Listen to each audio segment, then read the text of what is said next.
গত ভিডিওতে আলোচনা করেছিলাম কমিউনিকেশন স্কিল নিয়ে। আজকে আলোচনা করব কথা বলার দক্ষতা নিয়ে। এই কমিউনিকেশন আর কথা বলার দক্ষতা কতটা ইম্পর্টেন্ট একটা মানুষের লাইফে, আজকে বিস্তারিত আলোচনা করব।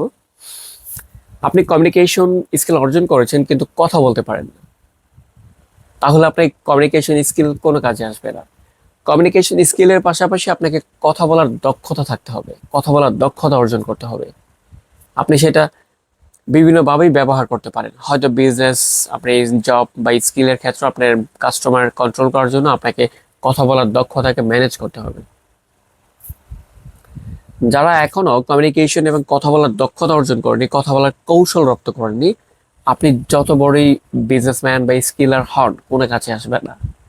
আপনাকে কথা বলার দক্ষতাকে অর্জন করতে হবে। আপনার কথার মাধ্যমে কাউকে কিছু একটা বোঝাচ্ছেন, সেটাকে যাতে প্রপারলি গাইড করতে পারেন, সেটাই হচ্ছে আপনার কথা বলার দক্ষতা।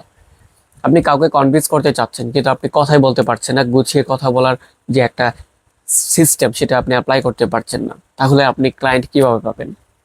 বা কোন একটা ক্লায়েন্টকে আপনি কন্ট্রোল করতে চাচ্ছেন বা কনভিন্স করতে চাচ্ছেন, তার সাথে কিভাবে কমিউনিকেট করে কথা বলতে হয়, তাকে কোন কথা বলে সে কনভিন্স হতে পারে, যদি এই ধরনের টপিক যদি আপনার মাথায় না আসে, তাহলে আপনি কিভাবে আপনার স্কিলকে কাজে লাগাবেন বা বিজনেস করবেন?